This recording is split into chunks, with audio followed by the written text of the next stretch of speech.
Let me introduce myself.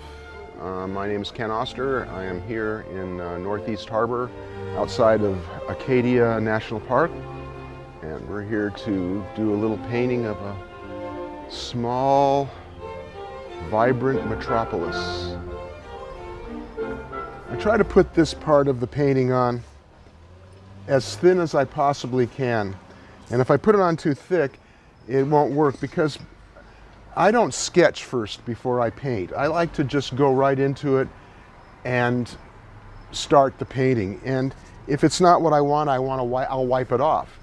But if it is what I want, then I have it on there. And my problem my problem that I have with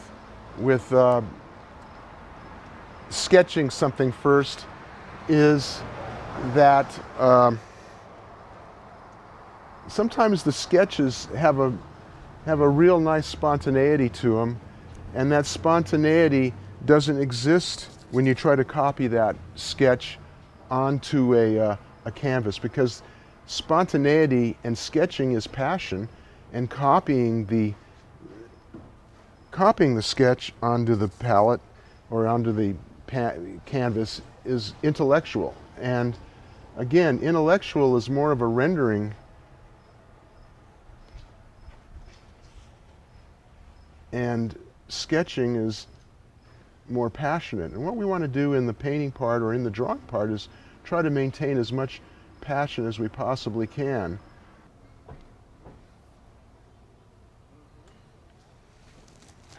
What I'm trying to do when I paint brushes, I like to have the brush lead your eye in the direction that you want the person to go. If a street is going away from you, try to get the brushstroke to take your eye down the street.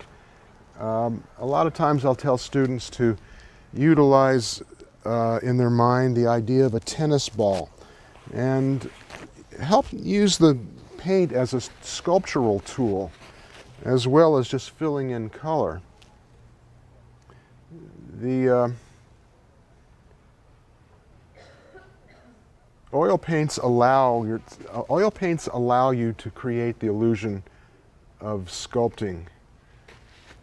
It has brushstroke to it. So it's always good if you can take the opportunity to put brushstroke into your paintings.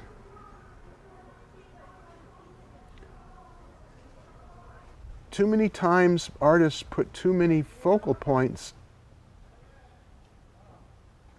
in their painting.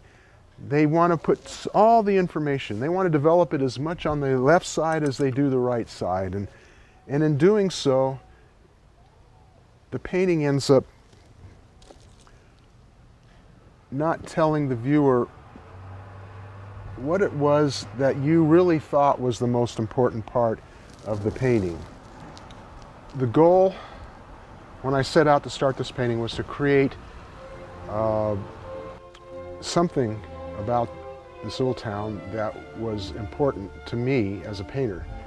And putting all the information in that existed in the town as I saw it, I realized was not the important part. The most important part of this painting is to take you down the street with the reflection of the light, atmosphere, the kind of eclectic storefronts which are not all the same, and to simplify it and make it so that it was something that was easily understood and that your eye could easily go to some place where I wanted you to go. So thanks for coming out and watching a brief demonstration of taking something that's complicated and trying to make it simple.